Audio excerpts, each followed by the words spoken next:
I'm for you every % of the time. It's not about me. It is about you. 1 week away from the runoff for the U.S. Senate race, tonight the two candidates met face-to-face during a debate you could only see on WDAM. We have the highlights. Your Decision 2018 coverage starts now.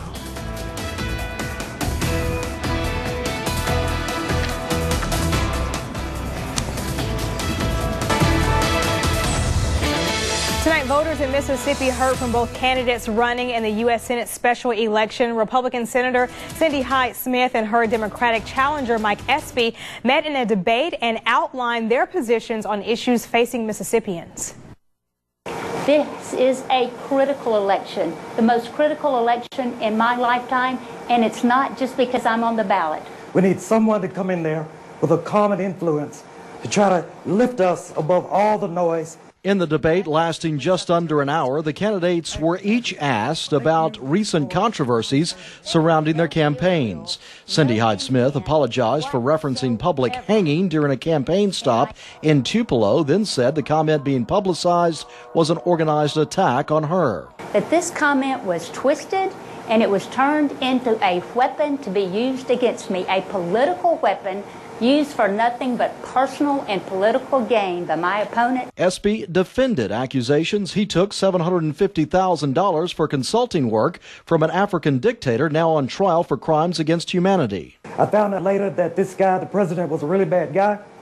I resigned the contract and I rescinded the last fee that I was due.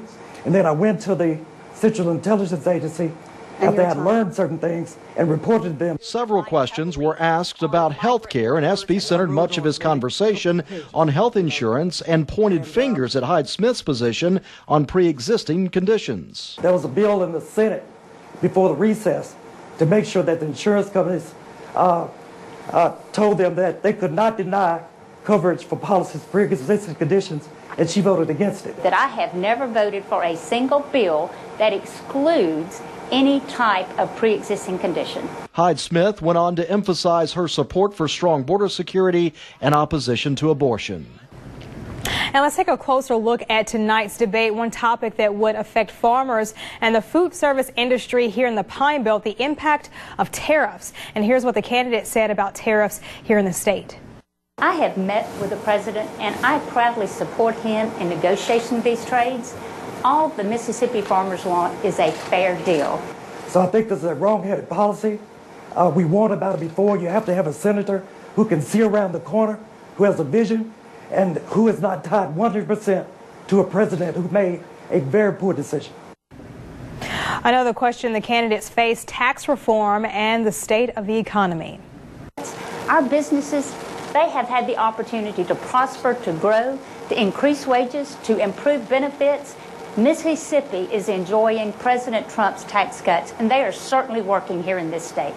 I disagree with that. You asked about wages. Wages have fallen in Mississippi about 2.2% from 2017 to 2018. So yes, we have a tax bill that was aimed at the top income bracket, but the benefits have not trickled down to those in the middle level or even lower. Tonight's debate also focused on immigration policy, health care, gun control, and education. And you can see tonight's debate between Senator Cindy Hyde-Smith and Mike Espy in its entirety. Just head on over to WDAM.com or our WDAM 7 News app. The president will be in Biloxi Monday night at the Mississippi Coast Coliseum to campaign for Hyde-Smith. The arena is being rented for full price by Donald J. Trump for President Incorporated. People will not be allowed on Coliseum grounds until 8 a.m. Monday morning, and protesters are expected, and they will not be able to hold their event on the property, but can set up across Highway 90 on the boardwalk as well as on the sidewalk on Beauvoir Road. Now, President Trump will also make a campaign stop in Tupelo on Monday. Meanwhile, President Donald Trump continues to show his support for Senator Cindy Hyde-Smith despite her public hanging comments. Now, here's what the president said today to reporters on the White House lawn. So Cindy Hyde-Smith is a spectacular woman. She's a great senator. She came in. She's done a fantastic job in a short period of time. She made a statement which I know that she feels very badly about it, and it was just sort of said in jest. as she said, and she's a tremendous woman. Now, developing tonight, photos emerged today from 2014 of Senator Cindy Hyde-Smith posing with Confederate artifacts. Now, in a photo posted to her Facebook account in 2014, Hyde-Smith was pictured posing with Confederate artifacts after touring the home and library of Confederate President Jefferson Davis. The caption read, "Mississippi history at its best."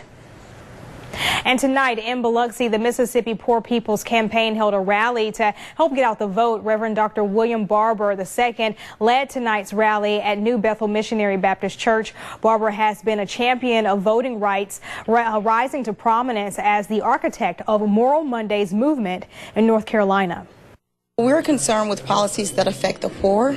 We're also concerned with voter suppression in the South. And so we're encouraging all voters to get out, to vote in their best interest in order that we can change some of the bad policies that exist here in Mississippi. And there will be another rally tomorrow in Hattiesburg at Ebenezer Missionary Baptist Church. Now let's check in with the First Alert weather team on our overnight forecast. Nick. Chilly, in a word, Carrie. Temperatures out there right now in the low 40s. It feels like the upper 30s for some folks when you factor in that little bit of wind that we have left over from earlier today. Alpha Insurance Camera Network out there at Jones College, things looking okay over the next about 24 hours. So we'll ease things back into the 30s tonight. Some folks could see a very light frost. I think for the most part that's going to be north of Highway 84. So if you do have any tender vegetation that made it through the last round, you may want to cover it up again, but do know that we are looking at another round of cold weather, so you may be fighting an uphill battle over the next couple of weeks. Temperatures back around 64 tomorrow. Same goes on Thanksgiving, though we'll talk more about that coming up in a couple of minutes. Breaking just into our newsroom, a drug bust at the Dollar General parking lot in Pendorf leads to more than 7 arrests and 16 pounds of marijuana off the streets. Now, according to the Jones County Sheriff's Department, one drug bust Monday led to another drug bust today. Narcotic deputies recovered 2 ounces of cocaine and 4 firearms. At least 7 people were arrested, including juveniles. Investigations unfolding, according to the Sheriff's Department, reveal one of the juveniles arrested was responsible for distributing drugs to area high schools. Now, detectives also released to WDAM shipments of cocaine and marijuana were regularly received at several addresses in Jones County from Texas. We'll have the full details on WDAM.com. New at 10, a federal judge has struck down a Mississippi abortion law that is one of the most restrictive in the U.S. The Mississippi law bans most abortions after 15 weeks, and the U.S. District Judge Carlton Reeves ruled that it unequivocally violates women's constitutional rights. Now, the only abortion clinic in Mississippi sued when Republican Governor Phil Bryant signed the law March 19th, and Reeves issued a temporary restraining order the next day to keep the state from enforcing the law. The city of Petal is using $750,000 to repave 2 roads within the city. The money was earmarked during this past special session from the BP oil spill legislation. WDAM caught up with Petal Mayor Hal Marks, who says the money will go towards repaving Smithville Road as well as South Main Street. Marks says it will most likely be in the spring when the project starts. The city believes there will be money left over in which it will use to improve sidewalks on Main Street. A warning to Pine Belt residents: don't fall victim to fraudulent phone calls. Crooks are targeting Hattiesburg residents over the phone. Jessica Bowman speaks with the Better Business Bureau about what's happening and why you need to be aware. We're getting phone calls, and there's been an increase. It started last week and it's continuing this week, where they're saying they're with the Social Security Administration and they're wanting to update your information. These are fraudulent calls, and CEO John O'Hara from the Better Business Bureau serving Mississippi says the voice on the other end of the line is forcefully trying to obtain your personal information. If you do not update your information, you're in violation. They're going to come arrest you. They're an officer of the Social Security Administration. You may lose your benefits. You could be fined. So they're kind of threatening people. And then they're asking basic questions like your name, your address, your Social Security number. All the vital information anyone would need to steal your identity. It's important you don't fall victim to these deceiving calls. don't give your private information out before verifying the call. Don't call the number back that someone called you on, because they're doing what's called spoofing, where they're using a different phone number. Instead, call the direct number for the Social Security Administration. If you're making a call into an organization and you know you're calling someone, it is okay to give that information as long as you know you're calling the right people. O'Hara says it's important to remember the Social Security Administration sends all correspondence through the U.S. mail. In Hattiesburg, Jessica Bowman, WDAM on your side. And to report fraudulent phone calls, log on to WDAM.com and we will link you to the BBB website. Now to an alert from the CDC. They say if you have any romaine lettuce, throw it out now. They are warning people to not eat the lettuce as they investigate an E. coli outbreak. This applies to all types of romaine lettuce, including hearts of romaine and prepackaged salad mixes. The CDC says to throw it all away and clean the shelf or drawer it was stored on. Looking ahead now, the Mississippi Highway Patrol is about to begin its Thanksgiving holiday enforcement period. Patrols will start tonight at 12:01 a.m. and end Sunday, November 25th at midnight. Now, due to anticipation of heavy traffic, MHP will participate in a crash awareness and reduction effort, or Operation CARE, during the holiday period. And drivers should avoid speeding, and they need to wear their seatbelts and do not text while you're driving. The much anticipated Macy's Thanksgiving Day Parade is just 2 days away, and it will feature some brand new spectacular floats. The parade is expected to captivate millions for the 92nd straight year, just before people fill their bellies with turkey and dressing. And you can catch the annual Macy's Thanksgiving Day Parade right here on WDAM's NBC channel starting at 8 a.m. The NYPD has ramped up security measures ahead of Macy's Thanksgiving Day Parade. Authorities have made sure that every block is covered when millions of people converge on the streets of Manhattan to watch the parade. And there will be cameras and a heavy police presence keeping a close eye on all of the activity during the festivities. And not only will the ground be covered, but so will the sky. Authorities have warned drone users to not fly the machinery above Thursday's capacity crowd.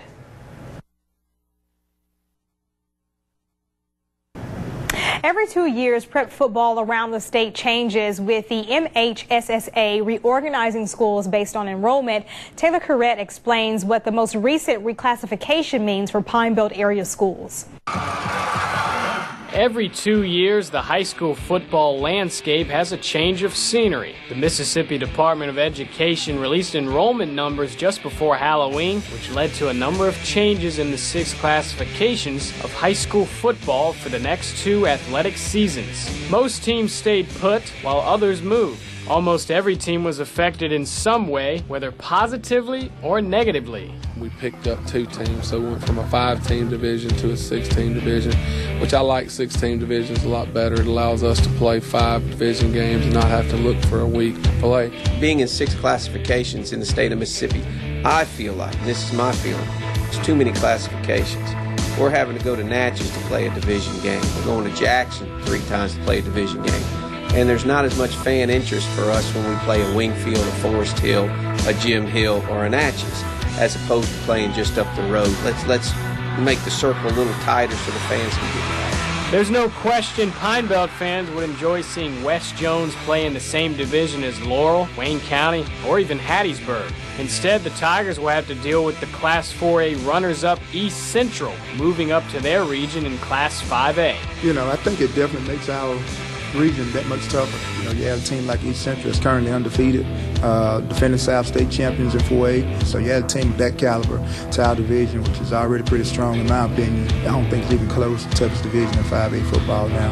It's going to be Region 4 or 5A. Hattiesburg isn't the only area school that sees a tougher road to the playoffs in 2019. Richton moves from Class 2A to 1A, joining a 9-team region that includes Lumberton, Stringer, and Sacred Heart. Meanwhile, East Marion leaves 1A to take Richton's spot in Region 8 2A. Doesn't change a lot. We're familiar with 2A classification.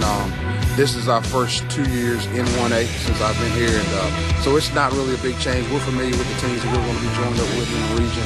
Everybody still got strapping on to play on Friday night. Regardless of the region changes, the game stays the same. The football, the same size, the field, the same length. Reporting for WDAM, I'm Taylor Curette. To read a full report on which local schools have shifted regions, please visit our website and Game Time app. Next week, WDAM will have live coverage from the state championships at Southern Miss, and we will have a Game Time preview during our shows next Friday and Saturday. And if you don't want to miss a play, you can watch the championship games on the Bounce Channel 7.3. And if you attend the games, we'd like to see your Game Time photos using the hashtag WDAM Game Time. And setting news headlines aside, or sports headlines aside, let's check in with Nick. Things the next couple of days are going to be seasonably cool with temperatures right around 60 degrees for afternoon highs. There's some rain in the forecast, though. We'll talk about it after the break.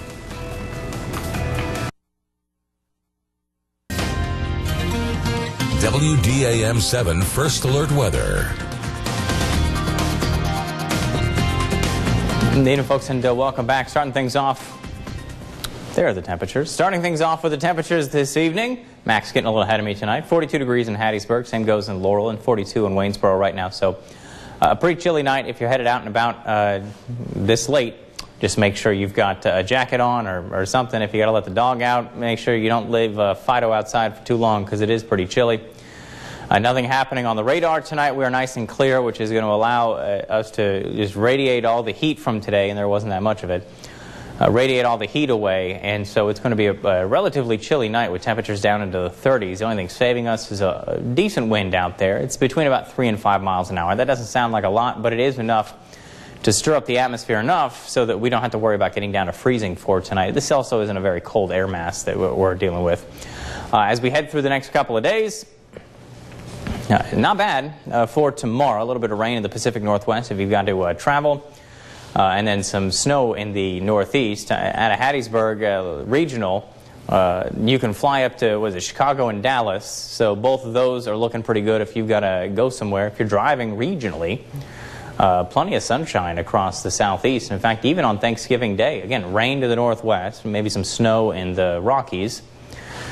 Really cold in the northeast for the parade. If you watch and you notice that there aren't that many people out there, it's because the temperature is going to be about 20 degrees and it's going to feel like about 5 when you factor in the wind chill. So it's going to be a pretty cold go of it. Back around here on Thanksgiving, not bad. 48 degrees for us in the morning at about 10 o'clock.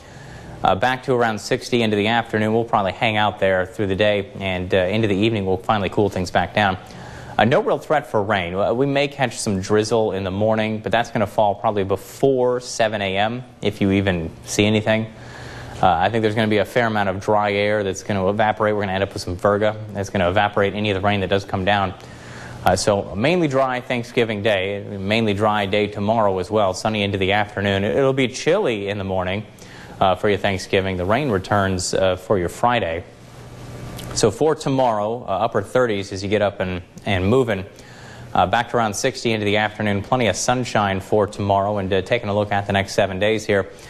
Sun for tomorrow. The clouds, a 10% chance you catch some drizzle on Thanksgiving morning. But again, most of you probably won't see anything. The better chance for rain shows up on Black Friday. So if you're making plans to go out and go shopping on Friday, just make sure you grab the umbrella as you do so. Most of the stuff will be falling into the afternoon. The big cool down, though, shows up next week. We'll be right back.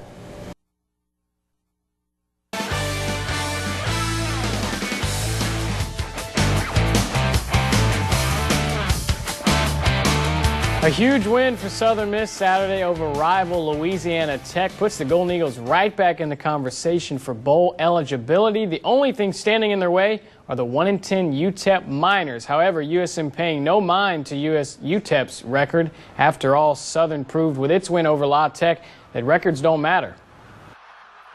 You know, that's always a goal at the beginning of the season, but, you know, we got to go out and have a good week of preparation, and we know we're playing a good football team, so we've got to prepare hard and we got to play hard, and you know, we're never going to put the cart in front of the horse, you know what I'm saying? We got to go to work.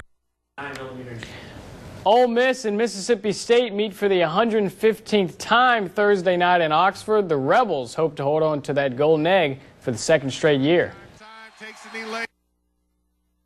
What this rivalry has been. We know how dirty things have gotten. We know how intense and how vicious it is, you know, on the field and with fans. You know, but it's our job to, you know, let that go and focus on, your job one play at a time. This is a special rivalry, and what makes it special is the passion of both fan bases. People have a lot of pride in their schools, and that's what makes it special. You know, Ole Miss people, they love Ole Miss. They want to win, and that's the unique part of this rivalry. One of Oak Grove's only 2 losses this season came to Brandon in mid-October. The Warriors have made it deep into November and will meet the Bulldogs again at South State. Just having an older team, you know, you go back a couple of years ago, we started a lot of these guys were sophomores when they were starting for us. So just to learn how to play, to learn how to compete, to learn how to believe in each other. I think a lot of that has to do with it. And, you know, we've played some good football this year. East Marion went down to Lumberton Friday and beat a 1-loss Panthers squad 26-14. The Eagles are peaking at the right time, 6 wins in their last 7 games. They'll visit the defending South State champs Nanawaya on Friday. A lot of people didn't think we were going to beat Lumberton. We just had to play team ball. We just showed up as a team. Coach Jesse told us that you're going to shock the world. Everyone really been down there, so it feels good to be practicing Thanksgiving week. I think the biggest difference is that our senior leadership has changed dramatically. It's the group that have gotten closer together and have pulled together and encouraged our younger guys to pull with them to get us to this point. In their September meeting, Bay Springs hung with Taylorsville tough, tied with the Tartars at halftime. Taylorsville went on to win by 21 points. Now the Bulldogs get a second shot at the Tartars in the South State Finals. We always feel like it's better, you know, when you get a rematch at somebody, you know how they're going to play stuff. On the flip side of that, they know how you're going to play stuff too. So, you know, we went back to the drawing board. There was some stuff that we definitely didn't do well that we've fixed since then. I think we learned a lot. You know, for a half, we played them as close as anybody has, but second half, they got after us pretty good. We're going to use that as motivation. You know, like I said, the rematch factor of it, I think, will definitely go in our advantage. And there are some of the South State matchups coming up this Friday. Seminary and Jeff Davis will be our game of the week. And Southern Miss basketball takes their first loss of the season down in Cancun, Mexico, falling to UNF. PRCC basketball with a win over Mississippi Delta. Staying with Southern Miss hoops, Cortez Edwards accomplished something only 36 other players have at USM. The senior guard eclipsed 1,000 career points in Thursday's win at Troy, the first Golden Eagle to do so since Gary Flowers in 2011. I didn't think about it when I first came, but I think at the end of last year, I was like, oh, I'm kind of close. So it was one of my goals coming into this season. I think that's a great example of what hard work will do. And, you know, there's not hardly a day that goes by that he's not here an hour early or stays 30 minutes or an hour late. But the guys that are successful at it are the guys that put in the extra time. Your high school highlight is Seminary's Marquise Crosby, just a few of his 460 rushing yards. Unbelievable for the Bulldogs in their win over Winona. Seminary is going to host Jeff Davis in South State this Friday. That'll do it for sports.